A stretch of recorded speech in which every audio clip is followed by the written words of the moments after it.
Alright guys, welcome back to Valorant. Some shock results in the VCT last night with some big teams getting defeated, but also big rumours as to what G2 are up to ahead of their match against Fury. A rumour has it that with all the discussion around Leaf and Baby Bay, who's going to be in, who's not going to be in over the last few days, it could well be both players in the team, with Valyn apparently not spotted in scrims in the last week or so. Is it going to be possible the Leaf and Baby Bay both play for G2 over the coming days? And what does that mean for the G2 roster as they prepare for the playoffs and the World Championship? Very much enjoyed your thoughts in the comments. Hit the like button if you enjoy, subscribe if you're new as always, I'd greatly appreciate it. Plenty to dive into, and we'll start here. Demon 1 is officially gone from Lev. So after being a player and then of course being on the bench and now being removed, Demon 1 is now free to go wherever he likes. Now of course there was discussion as to where Demon 1's going to go next. There have been some rumours that if Envy were to win Ascension, which right now is far from a guarantee, in fact they've actually lost their last 2 games in a row, which has come as a surprise to many, but if Envy do turn it around again, they lock in and they do win Ascension at the end of the year,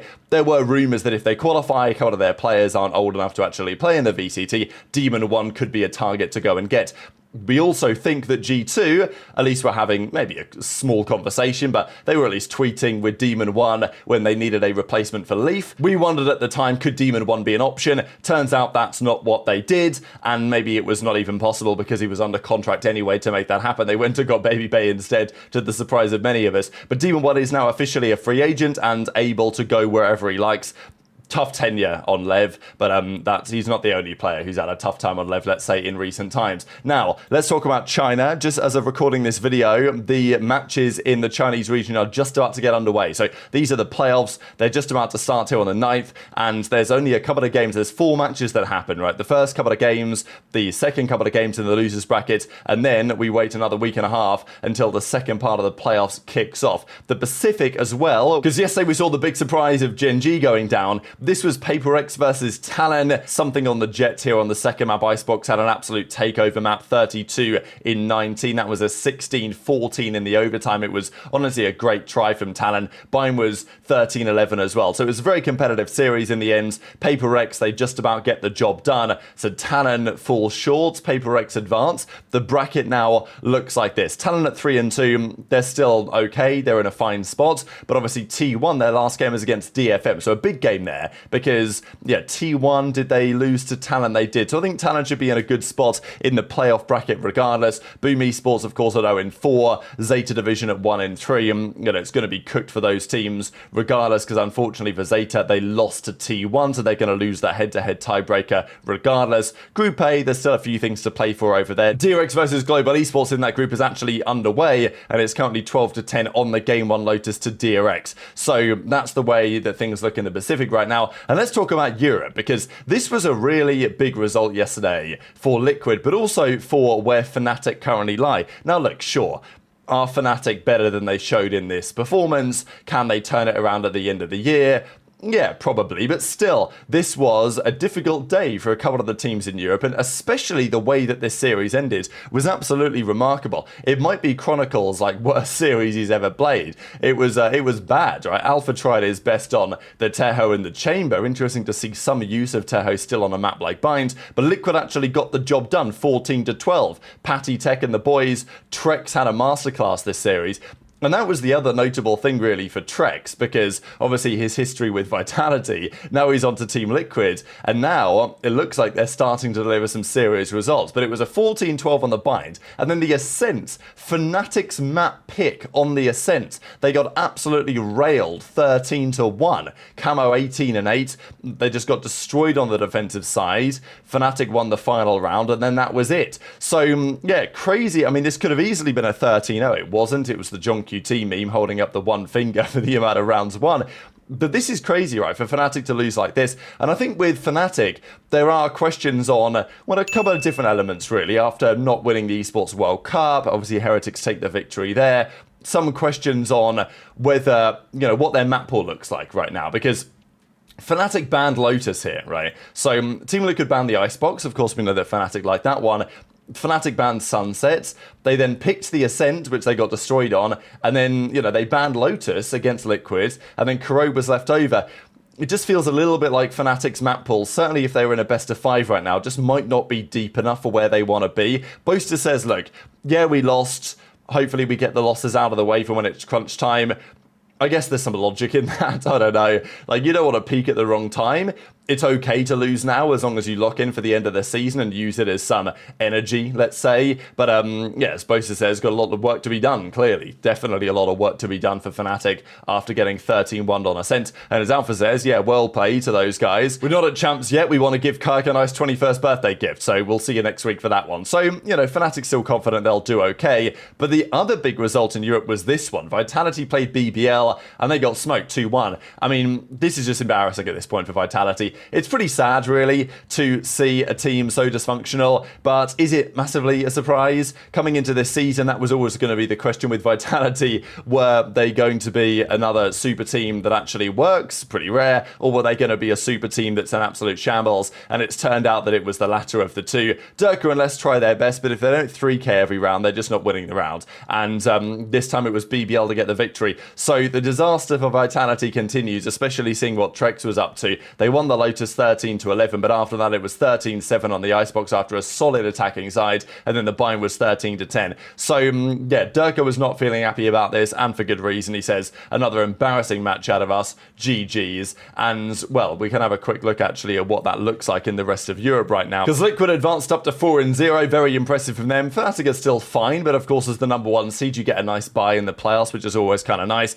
Heretics leading the line in Group A, but you know, Vitality now down at 1-3, and Vitality's final game is against Gentlemate, so they can get to 2-3 there. But their record, did they play for? Yeah, they beat for esports, so yeah, they could still get the head-to-head tiebreaker there to make it through. They get to 2-3. If for esports lose their last game as well to BBL, then you know, 2-3, Vitality will still make it, assuming that Vitality beat Gentlemate, of course. So it's honestly all to play for still in that Group A situation. Group Omega is a little bit more clear-cut, and they've got some games, well, coming up in a few days' time. Those were the matches of the last couple of days now concluding. But let's talk about the Americas, because some big results there last night, and of course, future speculation as well. Cloud9, they took down 2G. This was clean as you like, really. It's funny, really, because we saw 2G in scrims actually start to play a little bit better, but they turn up to matches and there really isn't much to say. It was 13-1 on the bind, and then 13-7 on the Lotus. I mean, it was just so bad. Honestly, fair play to Cloud9. They've done it again, but like, they don't deserve too much credit for this series. 2G are going to be down and out at the end of the year. There should be no surprises there, but Cloud9 have done it. They've officially qualified for the playoffs with that victory yesterday. Tough spot for some of these Brazilian teams right now, and there was another Brazilian team playing NRG last night as well. And this was a pretty crazy turn of events, especially this round here from Marder. Marder's performance this series was remarkable. He started off having an absolute stinker, and then when it mattered most, he turned it around massively. He popped an ace here, a huge ace, to continue the overtime onwards. And then on the second map, he was just absolute god mode on the bind. This was a crazy round here, by the way. I mean, like, look how insane. This is kind of used as a meme, isn't it now? This sight on the binds, when people are like, oh, what does Valorant look like nowadays with all the chaos? It's a pretty good sight to see all that chaos unfold. But look, Scuba's popping pieces. Verno, I think, honestly deserves some credit. Like, he stepped into in-game lead this team. I think he's actually done a reasonable job of it, I think, in general. He's just probably not, like, meant to be, like, as best as an in-game leader. And I think it's obviously hurting MIBR a bit, but I don't think it's necessarily Verno's fault. This clip, for some reason, has paused. Okay, it's back underway. This was when Marder finds himself in a 1 versus 2, throws over the satchel, stops the plant, and then wins the round just in time before Aspas kills him. Like, insane conclusion to that round. Marder doing it all. And they get the 2-0 victory. So, yeah, the Lotus was 15-13 in that overtime. As I said, Marder had a horrific start to the map there. If we look at their, what was it? Yeah, their attacking side. Marder was 5-13. I think he started 0-9. But then the defensive side, he turned up. He started popping some pieces. And then the game 2 on the bind was a 13-10. So, yeah, MIBR, they tried. Verno tried, but it didn't work out in the end. Aspas at least had a bit of a bounce back, good series for him after some difficult times. And okay, Verno's numbers aren't good, so that should be no surprise either, really, trying to in-game lead the team.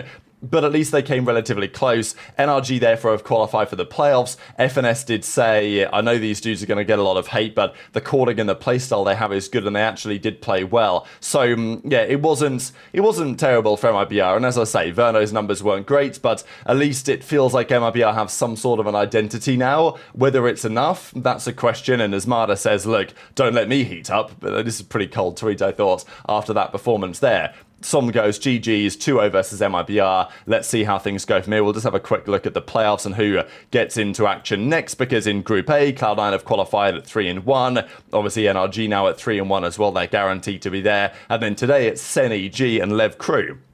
Furia, G2, Loud 100T tomorrow. Now, speaking of G2, we've got to talk about what's actually going on over there before we close the video, because BabyBay did this tweet yesterday saying, nice little 1v3, watching Leaf in scrims is turning me into a demon. So, you know, Leaf's back. Leaf's evidently back. The question is, why is BabyBay still there? Is he just watching for fun? Is he watching as a sixth man? Or is he playing, potentially? Shader says, are we going to see you both play? And BabyBay goes, maybe. That is going to be the case. And then, last night, VCT Scrims puts this out there and says, actually, hang on a second here. There's some more screenshots. So, G2 are scrimming against TSM. It's 10-11. It's a pretty close one. But as far as he understands, this scrim was with both BabyBay and Leaf, potentially. Now, we've not had a screenshot with both Leaf and BabyBay in it at the same time. But we've had some with Leaf and some with BabyBay. And it would be confusing if they were just alternating them. Like one day BabyBay is scrimming, one day Leaf is scrimming. It wouldn't make much sense. He says that he's not seen Valyn in a screenshot since the 1st of August. So this is logical, potentially, especially with this tweet from Josh RT yesterday, the coach, to say, who should I start? BabyBay, Leaf, or both. And if I hit both, you'll find that is the most voted response right now. So what do you guys think about this? What's actually going on there? Because, yeah, it's maybe understandable speculation to say, okay, maybe Valyn's out of the team, and actually both of these guys have been scrimming with them over the last few days. And it obviously wouldn't be an ideal time. You want to get the nice preparation in for the playoffs and the World Championship, but, you know, it's better that it happens now maybe than it happens slightly later on. And, you know, Valyn is in the replies here with the, you know, face with thermometer emoji, right? Basically saying that he's a bit unwell. That would be the implication. So after Leaf just got back from his health conditions, it apparently seems that Valyn is also somewhat unwell and is not able or willing so much to play right now, and therefore it's going to be a BabyBay Leaf combo against Furia on Sunday. So very much into your thoughts on all of that in the comment section below. Hit the like button if you enjoyed, subscribe if you're new, take care, and I'll see you next time.